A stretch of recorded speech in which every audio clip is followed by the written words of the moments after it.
Alyson, if you'll recall, those of you who've been listening to this program for a while will recall I had her on just a few months back to talk about a project that she had pioneered called Ghost Amp, which is this great device that actually will energize spirits and allow them to communicate in a much stronger, much more reliably documentable fashion, I'll say.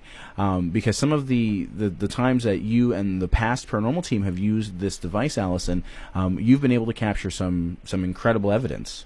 That's correct. Yeah, Jeff, it's we have been using the ghost amp quite a bit and on our investigations, and we have other people in different parts of the world now using ghost amps. Around the world now? Yes, we Where do. is it being used? Well, if a lot of people, I don't know if everyone's familiar with the Haunted Australia. Okay, yeah. Rob Demarest. Okay, yeah, Rob. He's using the ghost amp. Wow. He's been in India and also now back in Australia filming the Haunted Australia again. So. Wow. So as far away as Australia, correct, the ghost amp resides. Yes. That's impressive. Yeah, it's really exciting. And something that's sort of just a simple project here in Saskatchewan for you has now blossomed into this national kind of phenomena within the paranormal community. So it's really amazing. She's laughing as I'm saying this because she's so modest. She doesn't think that, but it is. You've done a great thing here, Alyson. Truly. So Australia, and you just got back. You were traveling down in New Orleans as well. Correct. I'm actually working with Chris Malencon. Okay. From NOLA Ghost Hunting Tours, as well as he has NOLA Ghost Hunting. So I've been working with them as well. They're going to be doing a web series with the Ghost Amp. And so far it's still getting off the ground. It's still, people need to use the product. They need to use it, and let's get the evidence. So are you still making them in your basement? Yes, I am. That's the one thing I love about this. She puts these together. They're in. You see the ghost amp. It's an amazing piece of technology. Just the way the thinking behind it, because traditionally, spirits are thought to be powered by EMF. Correct. So there are all sorts of these devices on the market that pump electromagnetic frequencies into the air and fuel ghosts, create energy for them to use. But often they also do use AC and DC electrical current as well. You'll find electrical equipment will go dead, batteries will lose their charge, all sorts of things will happen when there are manifestations. And you keyed in on this and said, wait a minute, we need to give them a different source of food. Correct. Because there's nothing documenting. There's no real documentation to say that EM is what they're using. Absolutely not. Again, I had talked to somebody in Austria. He'd done a paper actually on using EMF in the paranormal field, and he could actually honestly not document the exact time when people thought that this was the best idea. It was just kind of thought that while everything gives off EMF current, let's do EMF. Right. So that's kind of what fueled all the EMF technology that's on the market. So again, what I saw was just by observation. It was saying you watch these shows or you're working in the field and you have the DC current being drained from your batteries, and then there's a paranormal event. So I thought, you know what? Well, let's build something that's going to give off an insane amount of DC current, and that's replenishable. So it's not a battery per se. Right. So. It's something that is a consistent. It's like having a feed trough. Correct. To put it in sort of Saskatchewan terms, you've got a feed trough that is perpetually full of food that these spirits can come to and can feed off of and utilize. Correct. To manifest themselves. So incredible thinking behind it. Now, Alyson, another question that I've sort of been wondering is how have they been selling? Have you been finding a good response from the paranormal community? It's kind of been a mixed bag.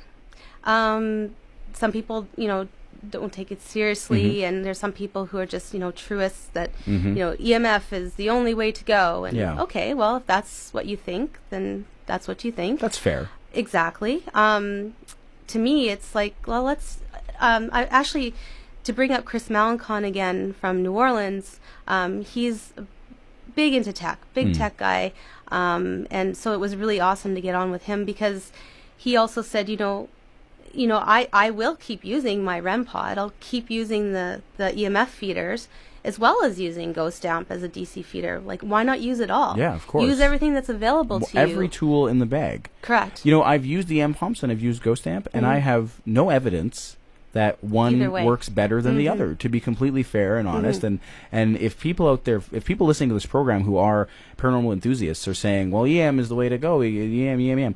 No, you would be silly to not use as many things as you can to try to make this happen.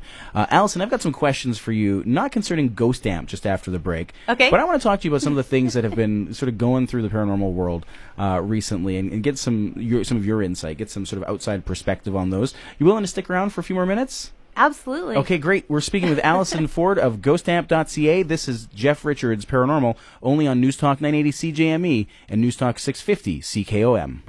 The power of intuition, exploring the paranormal, reading minds, adventuring into the future. This is Jeff Richards Paranormal, now on NewsTalk 980 CJME.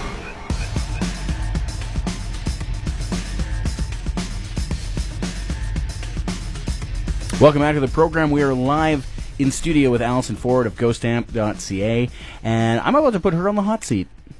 I have her here. I've got some questions for Alyson.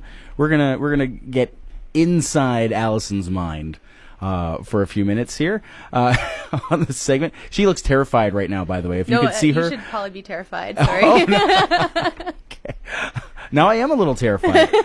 So Alyson, I often will like to talk to people about things that I've seen in the media with reference to the paranormal, because very often those of us who work in this field see things in the news and we shake our heads a little bit. We go, oh, okay, another one of these stories, or another occasion of this such and such happening. But one of the things that came across my desk recently was this business of the Slender Man. Are you familiar? Pretty much just like everyone else, what I've just read online. The online stuff, yeah. There was that tragic instance where there was a young girl who was assaulted, was stabbed by her good friends, or kids that claimed to be her good friends at the time, because they wanted to sacrifice her to the Slender Man. But now the most recent thing is there have actually been, I believe it's actually 8 sightings of this Slender Man character in the United Kingdom, and paranormal investigative teams have started investigating these occurrences. What do you think? Because the Slender Man is something that it originated just online. Correct. It was folklore, basically. It was a photography contest, like a Photoshop contest, a creepy Photoshop contest, and the guy who won it created this Slender Man image. And now there are people claiming that they've had actual encounters. What's your take on it? Well, like we were just chatting about before, my kind of theory on the whole Slender Man is, it may or may not be a spiritual entity, or it could be a spiritual entity that's being taken for something else. But again, Slender Man was created online. Someone decided to make up the Slender Man story.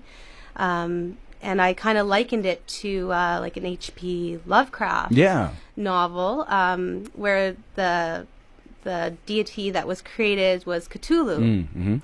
And to this day, there's people who actually worship or do rituals that are, in essence, towards Cthulhu.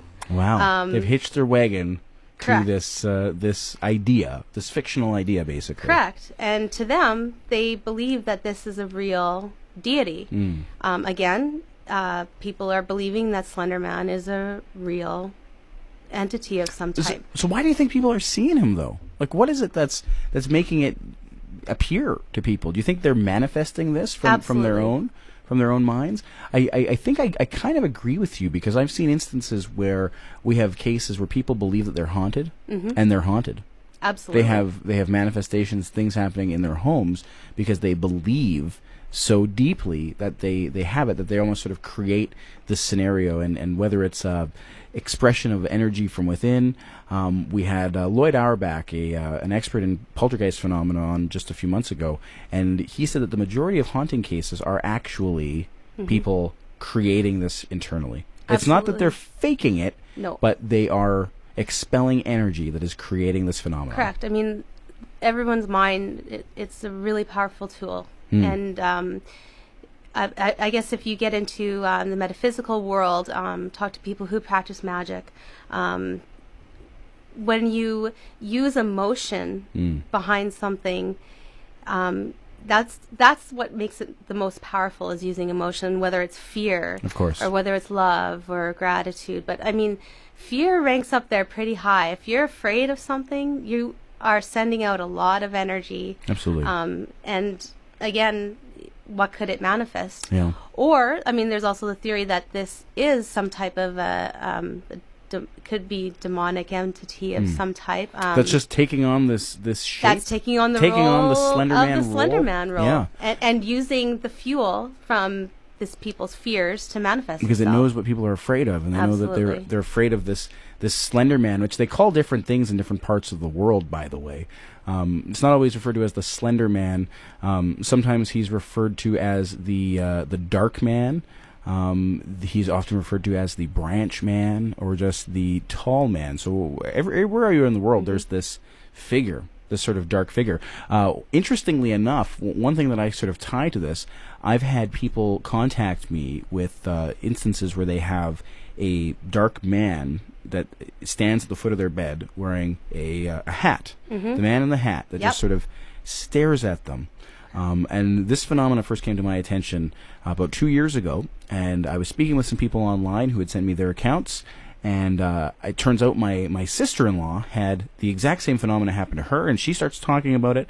And then while I was actually filming The Other Side, the second season, one of our cases that we investigated was a case of a man in a hat standing at the foot of the bed just staring at the subject, at the victim. It feels like kind of the same thing to me. Shadow person. I mean, it could even be people mistaking it for a shadow person. Yeah. And I mean, again, there's lots of instances of people seeing the shadow people.